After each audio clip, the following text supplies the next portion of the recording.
Like, I promise you guys, if y'all take my advice, because I did it already and I failed it, I'm just telling y'all, y'all will be successful and y'all won't be where I am in the loser seat again. Come over here and perform for me. I'm on it. Give me the. Baby boy, stay on my mind. Just give me the light. I'm on it. Give me the. Hey, what is going on? My name is CrissyJ. Welcome back to my channel. If you are new here, I would love for you to be a part of the fam. All you have to do to be a part is give the video a thumbs up, subscribe to my channel, and then ring the bell so you never miss another upload. So if you did click on this video because you're getting ready to have weight loss surgery, bariatric surgery, the sleeve, what else do they call it? Bypass, VSG, then you are in the right place.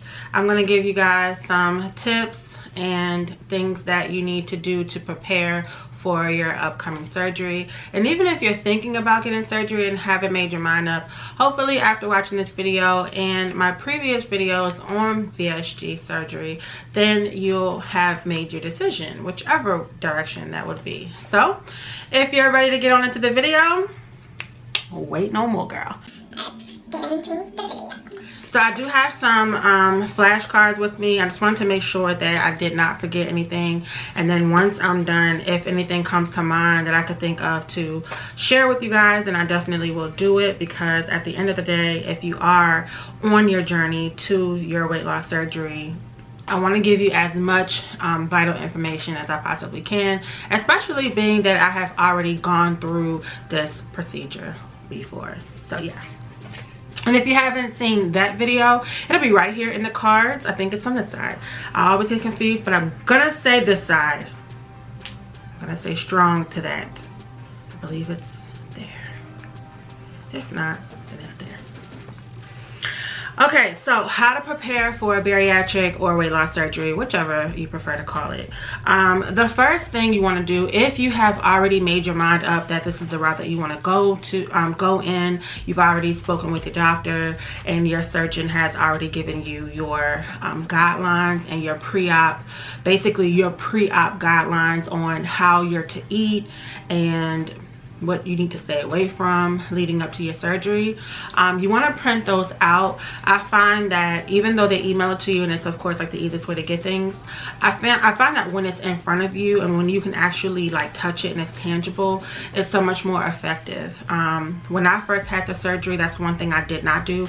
They did give me like booklets. I went through the whole nutrition classes and all of that good stuff, but as far as like my pre-op guidelines, what to eat, my list of groceries to get, things like that, those were all emailed to me, and because they were not in my face, I kind of just went off like memory, or if I needed to go back to figure out like, oh, am I allowed to eat this, or what, you know, what can I have for this, I just would kind of refer back to it. But it's nothing different. It's nothing like having it in front of you. You can actually highlight it, you can cross things out, whatever. So if you do have your pre-op guidelines already received from your surgeon, then definitely print those out. If you're curious to get in surgery and you haven't made your decision, you haven't even spoke with the doctor about it or anything like that, and you're just in the research phase of the process and you would like to just get an idea of what those guidelines consist of, then just simply email me. My email is always going to be in the description box below. I have absolutely no problem with sharing with you guys all the information that I received from my surgeon. So as you're preparing for your weight loss surgery, your eating is the most important thing. Like what you put into your body is the most important thing. It's going to determine whether you succeed or fail in the process. So another thing I didn't do was I didn't fully prepare. I did not prepare, and this go around I'm making sure that I do that. I'm scheduled for my revision surgery where I'm getting a mini bypass on February 19th, 2022. And so even though we're a few months out, we're still close enough that I can definitely start preparing for the surgery now. And so ways that I'm doing that are starting to print out my guidelines, my pre-op guidelines, as I just discussed, and then also highlighting the foods that I know for sure I like, that I can have. So I'm not just wasting money and buying everything on the list, because there's things that you can eat, you know, there's things that you can't, but you're not gonna like everything that you can have, you know what I'm saying? So you don't want to just overindulge and overspend unnecessarily. So you want to start stocking up on items that you actually like, and then that way you can start kind of like and putting it into your diet, so you can get an idea of what life is going to be like for you. One of the things that I actually started implementing, and I'm always starting, but this go around, it's no stopping. I can't stop. It's what I signed up for. I have to start working out, and if you have not started working out yet and you are in the process of the surgery, definitely start working out. It is vital. It is very, very important. Once you get the surgery, like the next day, they want you to start walking. They don't want you to start running, working out, lifting weights, any of that crazy stuff. They want you to be able to move your body so that your blood doesn't clot. So it's very important that you start working out. Work out now, so that way it's already habit, and your body is already in the rhythm and already getting used to it. One thing I say is, you think you're ready. Like when you get surgery, you really mentally think that you're ready. You're like, okay, I'm over this. I'm sick of, you know, being this size. I'm sick of not being able to wear what I want to wear. Whatever your reasons are for wanting to lose weight. Some people strictly just want to, you know, limit their risk of diabetes and high blood pressure and things like that, which runs on both of my family side. So I'm at risk for all of that. So I'm doing it for health reasons, my children, also because I don't like how I feel. I don't like how I look sometimes. I don't like the fact that I can't wear what I necessarily want to wear. I can't fit some things when I go out, and I'm like, oh, that's cute, I can't fit it. You know, there's a whole bunch of different reasons I fall into it, but most importantly, the biggest thing that outweighs them all is being healthy for myself and for my children. So with that being said, I have to start implementing a workout. So I just started going over my schedule with my family. I'm finally getting all of us on a schedule that flows. The children are on a schedule. Caden's back to in-person school. I have him on a schedule, and most importantly, I have to know that I have to take time out for myself. And it doesn't necessarily mean always going to go get my nails done or my toes done or going to a restaurant or whatever.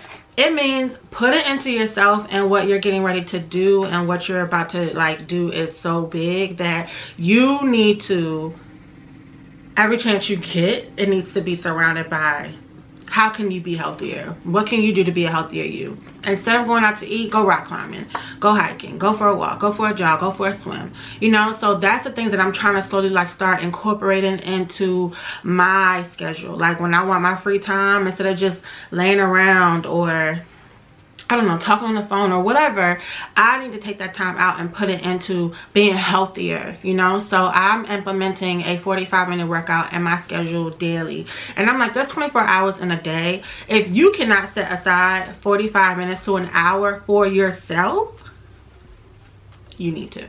That's all I have to say. You need to. Like, it's so, so important. And this is something that we need to do regardless. Like, regardless, you need to have time for yourself. And starting to work out early, especially if you're not used to working out, starting that process before your surgery is only going to make your surgery so much more smoother, in the process to transitioning into your new body that much more enjoyable and successful. So a lot of people, when they get ready to do like a surgery or anything that is life-threatening, I hate the way that sounds, but the fact is, it is what it is. It's life-threatening. Anytime you're going under the knife, anytime you're being put to sleep, there's a chance that you may not wake up. There's a chance that the surgery could go wrong.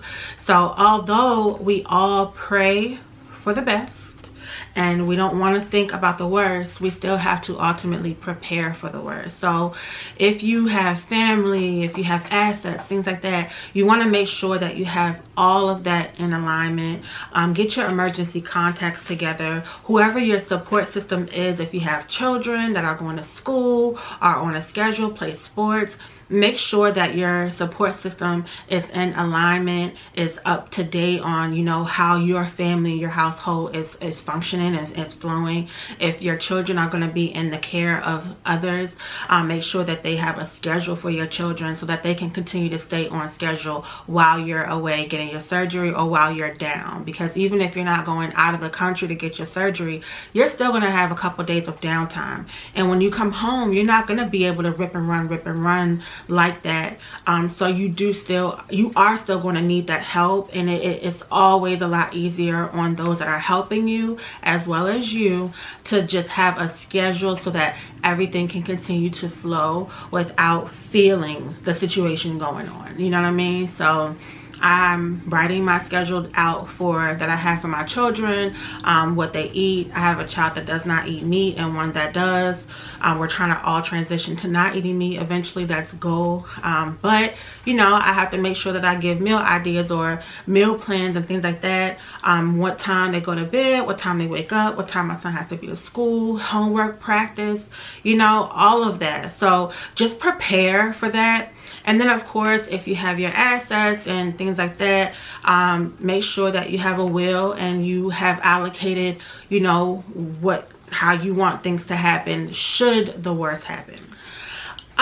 Because when you are making such a big decision such as this, it's like, it's not like you're going to go get a beautiful, healthy smile. You know, this is something, like I said, it's life-threatening. So you definitely want to have positive energy, positive annotations, affirmations, just everything positive around you. You need people that are positive around you. Those that are not, do not need to be around you during this process, because you're gonna go back and forth with yourself. Even me, like, I wholeheartedly have my mind made up, like, girl, you're getting this surgery again. Judge me who? Okay. And to this day, I still go back and forth. I paid my deposit for my surgery. I have my date book. I signed my contracts. And I still, up until last night, I go back and forth. I'm like, you know what? I can do it. I can do it. All I gotta do is work out and eat right and this, that, and this, that. And if I lose this much weight, then I can just keep going and I can do it. My fear isn't that I can't do it. My fear is getting older and the weight coming back, and then me not being able to do it. So because my weight has been such a battlefield for me, majority if not all of my life, I just feel like it's not really a war I want to fight anymore. You know what I mean? Like, I feel like I done lost it. Like, I know to some people looking at the video may be like, oh, you know, that's weak, how can you give up, or you haven't really tried, or whatever. But if you have never been in the position to be overweight, if you have never been in my shoes or anyone else's shoes that suffers with their weight, you don't know how it feels. You know what I mean? But if you're watching this and you've been overweight, especially if you've been overweight majority of your life, it's hard. You know, it's hard. We do try, we do cry, we go through all of the emotions, you know what I'm saying? But at the end of the day, like with anything else, sometimes we just need an extra boost, extra help. And this is what they have in place for us to help us. And so why not take advantage of that? And so I don't look at it as a cop-out or a lazy way out or this, that, and the third. I feel like if you have effort, if you have put effort into trying to lose weight, and you have tried the dieting, you've tried nutrition classes, you've tried working out, you've tried personal trainers, you've done everything, but you keep relapsing, then why not get help for it? You know what I mean? And I feel like at the end of the day, People are always going to have something to say against decisions that other people make for them, their selves. People are always going to have something to say, but you have to block out the negativity and focus on your why, because you know your why at the end of the day. So nobody else's opinions, input, any of that matters. You know, I have a very supportive boyfriend, but at the same time, he doesn't agree with the surgery and really doesn't want me to have the surgery. He's going to be there by my side while I get it. He's going to support me through the process and everything else. But if he could have it his way, he would just work me out like hell every single day, have me eat very, very strict for the rest of my life, and that would just be what it is. And I appreciate that, you know what I mean? But it's easier said than done, you know what I mean? Especially when you have a unhealthy relationship with food. A lot of people don't know, and it might sound crazy, but there's a such thing as a food addiction. You know, there is a such thing as it. Like, I could be telling myself all day, like, girl, you gonna eat your 2 smoothies and a meal. You know, you're gonna intake your 1600 calories a day, and that's it. But if a bag of chips comes in the house, I look at the bag and be like, you're not gonna touch them chips. And then somehow, some way, my hand ends up in the bag, and it's like, I don't know how. I just don't know. I don't know, y'all. I don't know. I don't even want to dive that deep into all of that. That's a whole nother video, but we'll talk about that at a later date. But if you know, you know. You know what I mean? And for all the others out there who don't know, you just don't know. And just be thankful that you don't know. Because it's not anything that's fun to experience. Having an addiction to food and then your weight suffering because of that is not fun at all. So kudos to you, boo, if you healthy and good looking. So also, while you're in the process of getting ready to go into your new journey, you definitely want to stay away from grocery stores, stay away from restaurants and things like that. And this is when you're into the phase of, like, when your doctor gives you the orders that this is what you're to eat. So they usually, every surgeon is different. I want to say that. I've had people go to one surgeon and their surgeon put them on a liquid diet for the last 3 days before their surgery. And then they were only able to eat like veggies and stuff like that a week prior. But my surgeon, my first surgeon, had me on a 12-day liquid diet. Did I do it? Did I complete it in full? No. Okay, and that is why it's very, very important to prepare early. Like, if you have a date or you have an idea of when you want to get your surgery, when it hits that 6-month mark, it's time to start running, because you can't just up and change like that. It doesn't work like that. And if you are one of those people where it did work for you, kudos to you, and you deserve your smiley faces, your stickers, your flowers, and all of that good stuff. Because majority of those who have had a food addiction, majority of their lives, have been unhealthy and overweight the majority of their lives, and don't eat the best. Can't just turn it off like a switch. That does not work like that.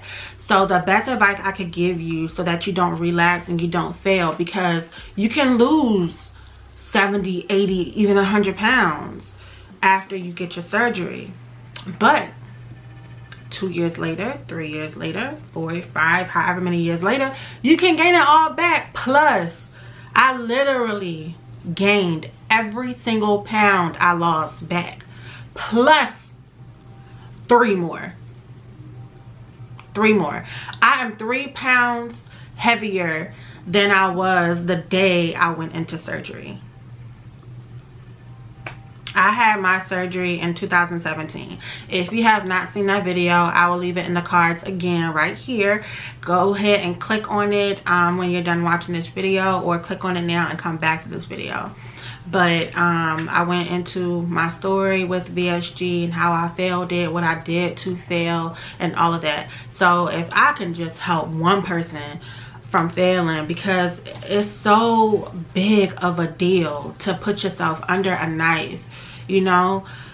it's just such a big deal, you know, and the last thing you want to do is fail. And I did. And if you can learn from my mistakes, then I'm here to be your savior, your saving grace, seriously, because I wish that I had videos out there of people who failed their surgery and actually weren't embarrassed to put it out there. That could have helped me. Maybe I would have took it a little more serious. Maybe I would have been like, oh my God, I can't do that because I remember watching this girl who did that and da-da-da-da. You know what I mean?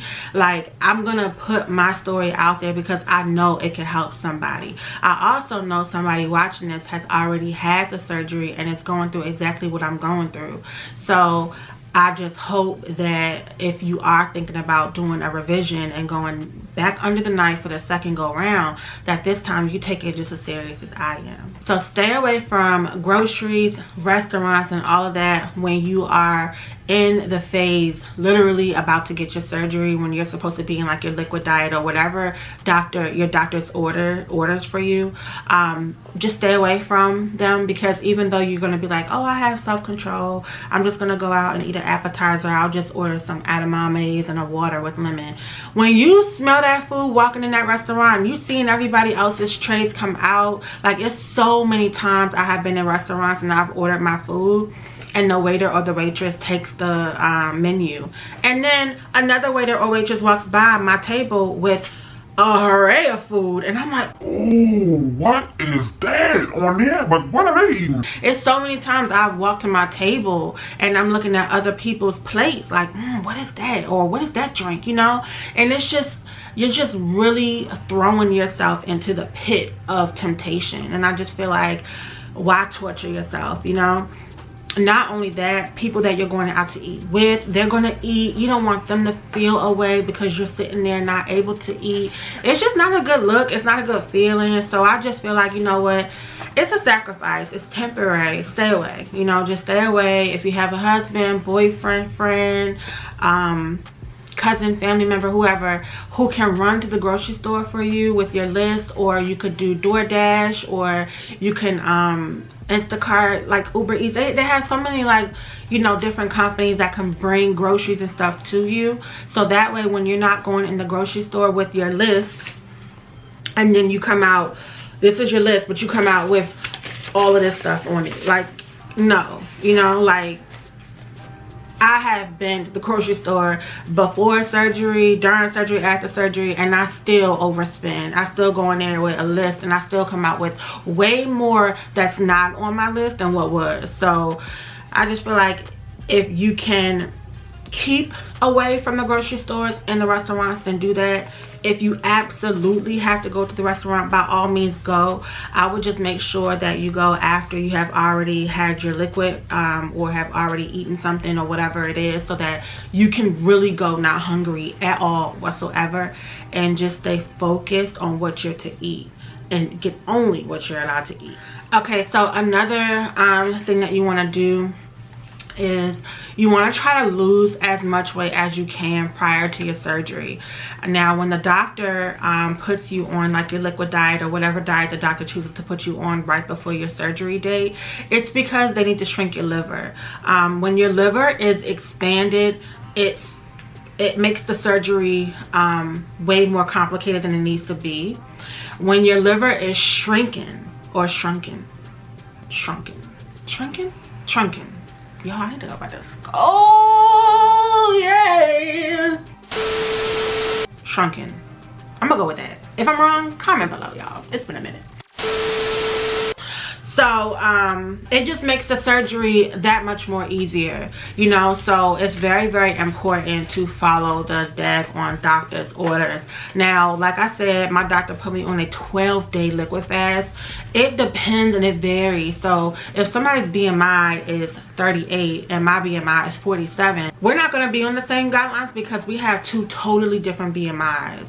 It goes off of your BMI. There's so much more involved, and then at the same time, it goes by your surgeon's preference. So if your surgeon does this for a living, which they do, and they're doing this day in and day out, after a while you start to see different patients. You start to get, you know, different complications, different situations. And when they say, okay, majority of my patients who have a shrinking liver, the process is so much more smoother and so much easier. But when my patients come in with a normal sized liver, I find it to be a little more extensive, a little more difficult, or whatever the reason is. So then they're gonna say, I need you, they want all their patients to come in with a beautiful shrinking liver, shrinking, whatever, y'all correct me, okay? And it just is their preference. So it's like, if that's somebody who's cutting on you and going into your body and doing things that can ultimately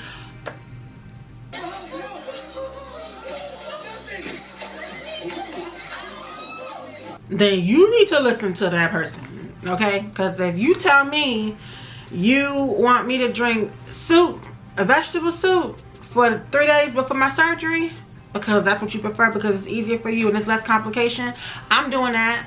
I'm doing that because I'm scared if I don't, you know, like, I'm doing that because that's what you're comfortable with, and you're the one that's doing work on me.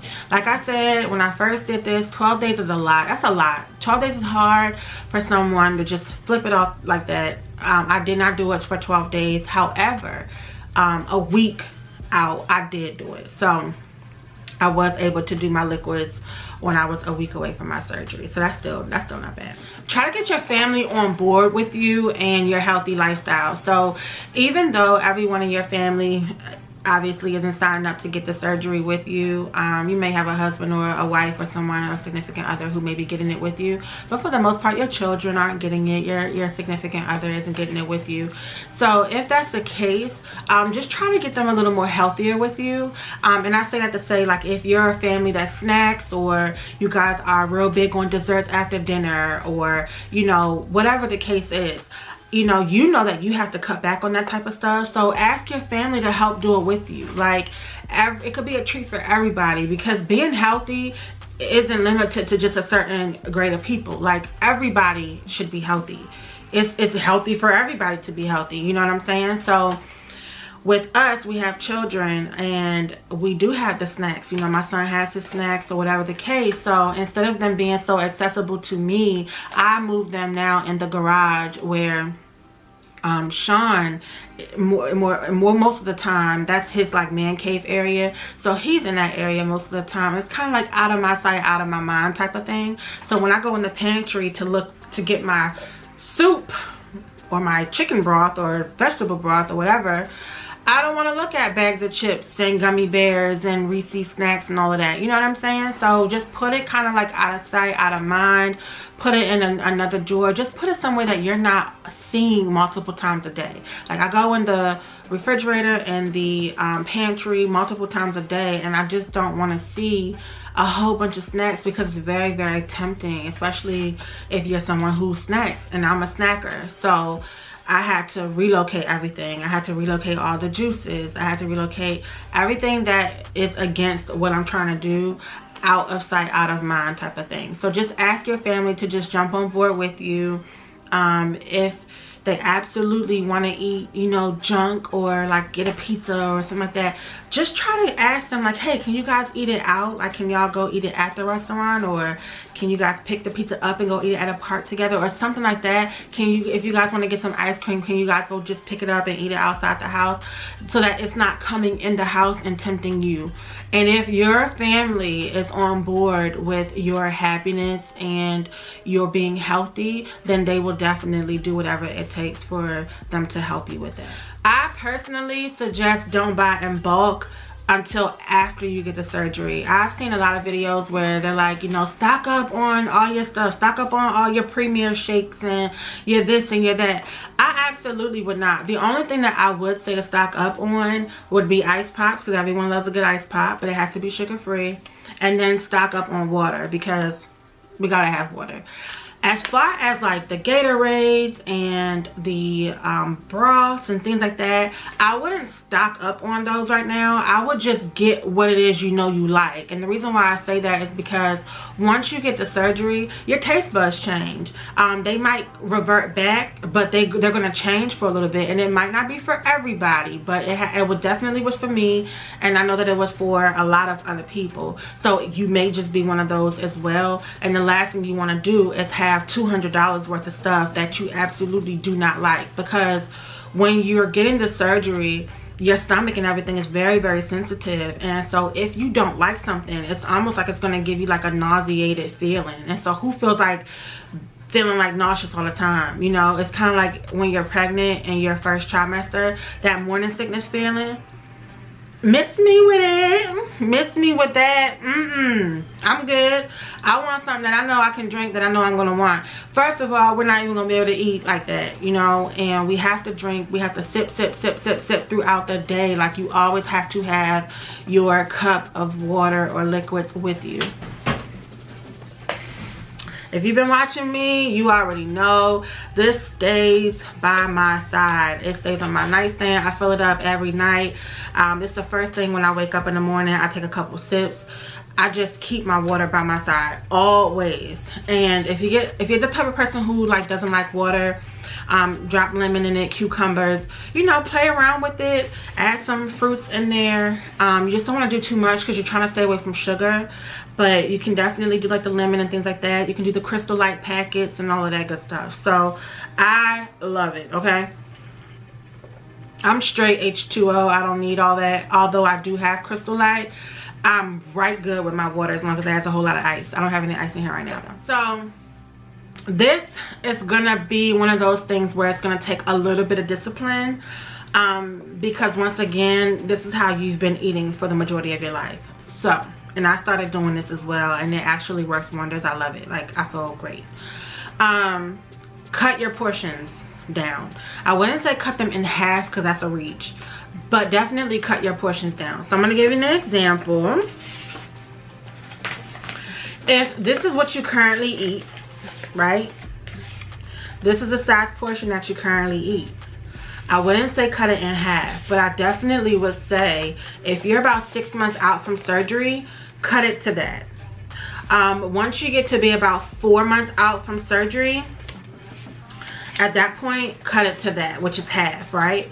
So you can just cut it to half by the time you are, I would say, about 3 months out from surgery.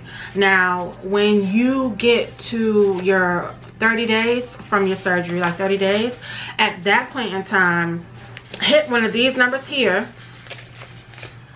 and then go into your liquid diets.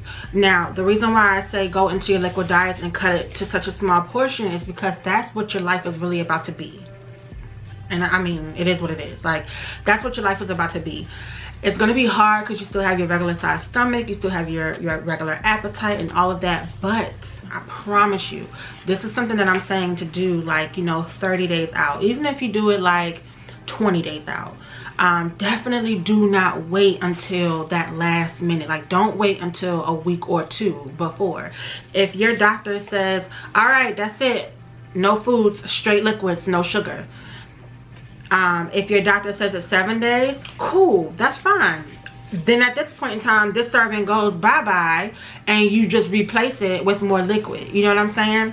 But at least you're already getting in the rhythm, because when you are used to just straight eating your regular portion sizes and then your doctor says, all right, that's it, all liquids, no food, and you're just supposed to just, that, what? Your body is like, girl, what are you doing?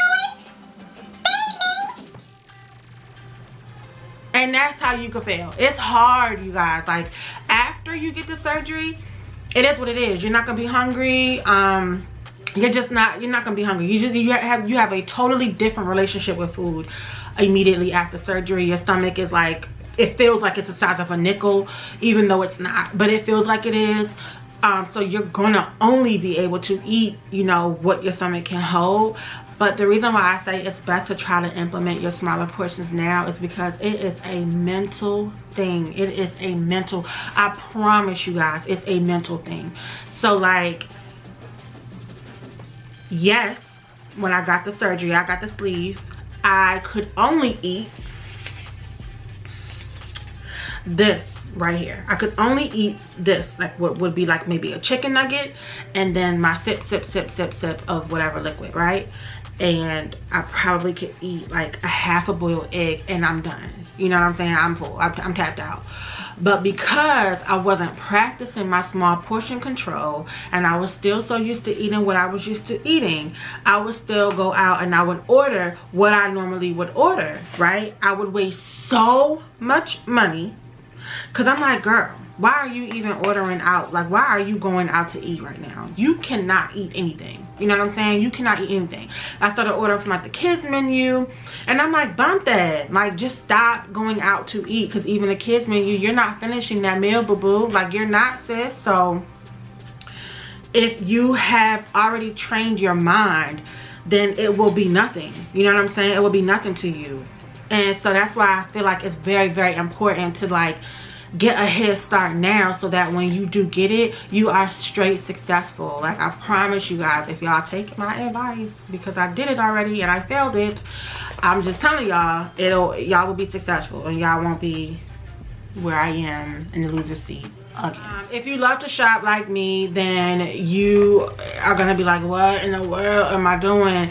Do not go shopping. It doesn't make any sense. Now, I'm gonna bite my words when I say that, because I literally just bought some clothes online, but I am only buying clearance. I'm only buying clearance. I'm only buying sale, and it has to be a good sale. It's not gonna be no $25 item with $5 off type of deal. It's gonna be like 25 with 50% off, 40% off, something like that.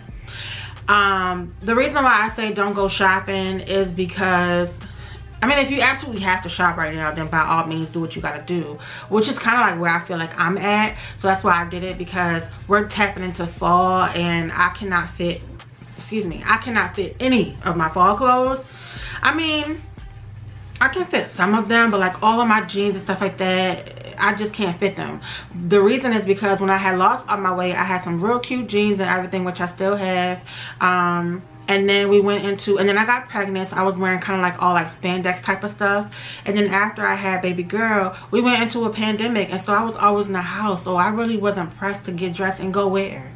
So yeah, and now we're here and it's summertime. So I have like summertime clothes and stuff like that, but now that we're going back into fall, back into winter season, I really don't have anything that I can put myself in and look presentable and look decent and actually like go out. I have more so like home clothes, workout clothes, things like that. So I did treat myself to a little something with the help of my boyfriend to get me some stuff. And I ordered some stuff from Shein and Fashion Nova, so I do have a haul coming with that stuff. But if you're gonna buy anything, I highly suggest to either get hand-me-downs from friends, or go to like a Goodwill store, or shop clearance, you know, because it doesn't make sense to buy an expensive pair of jeans that you're absolutely not going to, nor do you want to, fit in the next couple months. So yeah, when you do lose your weight, when you do get your surgery, you are literally going to be dropping pounds like every week. So I myself started slow, and then once that scale started going, it was going. Like, I was waking up every single day 2 to 3 pounds lighter. It was like out of a movie. It felt amazing. Like, I was like, I can't wait to wake up tomorrow morning. I'm gonna be 3 pounds lighter. And I was so confident and just knew, you know. And I think that's what got to me, where I was like, what, I can still eat how I eat, I can still do what I do, you know, I'm losing weight. But then one day the scale was like, all right, we're done, we're leaving, and it never came back. Okay, and the scale just was going the opposite direction, back up the hill. And I'm like, what is going on? So yeah, it started to get real depressing real fast. So but when I was losing the weight, I was literally going down like a pant size, probably like I was going down a size maybe like every couple weeks. I started my surgery I was wearing a size 20, and when I lost my weight, I was down to a size 14, 16. I was down to a 14, 16. I was more in a 16, but if the 14 had a little stretch, then I was into it. I just would highly suggest that you either like ask some friends, you know, for some clothes, especially even when you're losing weight. When you're losing weight, it's gonna be so fun to go shopping, but I don't suggest you go shopping right away because like I said, you're gonna be losing weight like that. So the last thing you wanna do is get some real cute jeans and be like, ah, like you wear them one time and then you can't fit them anymore. You know what I'm saying? Like I did that. I did all of that. When I tell y'all everything I'm telling you guys, I did. And I'm just like trying to save y'all coins, and I'm trying to save y'all heartache and all of that good stuff. Like, do not do it. Just wait. Embrace it. If you have a friend that has a good style to her or to him, just be like, look, you got anything in your closet you don't wear no more, boo? Because I'm only gonna wear it for 2 weeks. I'm not gonna be in it after 2 weeks. I'm gonna have to hit up my other homegirl, you know, because I'm not gonna be able to fit you in like 2 weeks, but I'm gonna fit you now though. Like, just, I mean, that's it, you know what I mean? But anyway, I really do hope from the bottom of my heart that some of these tips have helped you guys, that you guys took note. Like I said, if you have any questions or any type of thing that you want to reach out to me about regarding the surgery, you can hit me in my email, which is in the description box below. If you want the pre-op guidelines, the grocery list, whatever, hit me up and I will be more than happy to email it directly to you. And don't forget to subscribe because I have more coming there. We got good vibes. I'm going to sign out here. Thank you guys so much for watching. I'll see you guys in the next video. Bye. Bye.